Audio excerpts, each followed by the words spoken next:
اللہ الرحمن الرحیم وَقَضَى رَبُّكَ أَلَّا تَعْبُدُوا إِلَّا إِيَّاهُ وَبِالْوَالِدَيْنِ إِحْسَانًا۔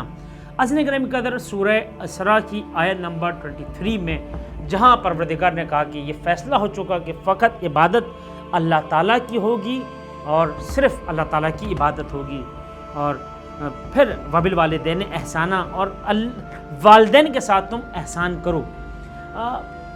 احسان کا مطلب یہ نہیں کہ جب تک والدین زندہ ہوں ہم ان کے ساتھ یہ احسان کریں اور ان کی ہم مدد کریں، لیکن میں اس لفظ احسان کو ایکسپلین کرنا چاہوں گا کہ اگر انسان یہاں اس آیت میں احسان کے مطلب یہ کہ ہم ان کو کچھ ایسا دے دیں، کچھ ایسا کر دیں کہ وہ خوش ہو جائیں، تو بھائی اگر ایک انسان، ایک بندے خدا 100 مرتبہ یہ بھی اپنے آپ کو بیچ کر چاہے کہ والدین پر احسان کرے تو یہ اس کی بھول ہے، وہ اپنے والدین پہ کوئی احسان نہیں کر سکتا۔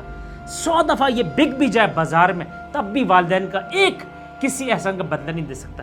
یہاں احسان سے مراد نیکی کرنا ہے۔ جب انسان بندہ اپنے والدین کے ساتھ نیکی کرتا ہے تو اس کا فائدہ کیا ہوتا ہے کہ اس کے والدین کو بھی جزا ملتی ہے، اس جوان کو بھی اس نیکی کی جزا ملتی ہے۔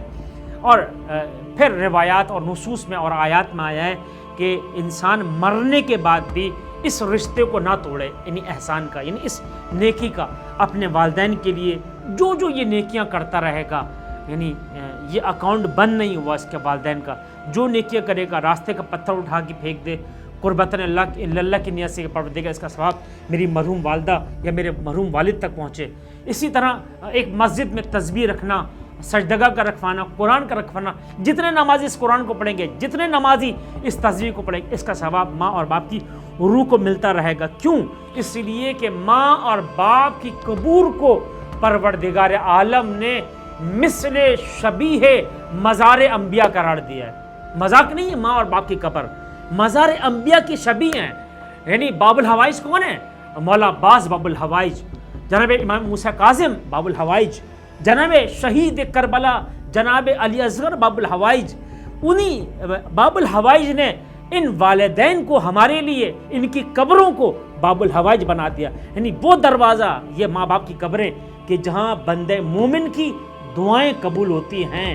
یعنی خدا نہ کرے کہ کسی ماں اس دنیا سے رخصت ہو جائے، کسی کے باپ دنیا سے رخصت ہو جائے اور قبر نشان مٹی سے برابر ہو جائے، مٹ جائے، ختم ہو جائے، وہ کیا منہ لے کر جائے گا اپنے ماں باپ کے سامنے جب اس دنیا سے رخصت ہوگا۔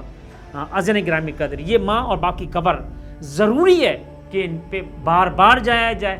جو بھی مصیبت میں پھنسائے، کوئی دعا قبول نہیں ہو رہی، ماں کے پاس جائے، باپ کی قبر پہ جائے، وہاں دعا مانگے، پروردگار اس ماں اور باپ مرحوم کے معنی کہ رحمت شدہ، یعنی یہ رحمت پروردگار میں، یہ ماں تمہارے حق میں دعا کرے گی، یہ باپ تمہارے حق میں دعا کرے گا۔ اچھا، اب سوال یہ کہ کوئی مائگریٹ کر گیا، کوئی ایبراڈ چلا گیا، اب وہ یہاں نہیں آ سکتا، 10 سال سے امریکہ میں بیٹھے ہیں، آسٹریلیا کینیڈا میں بیٹھے ہیں، کس طرح آئیں گے ماں باپ کی قبر پر؟ نہیں آ پاتے، مشکل میں۔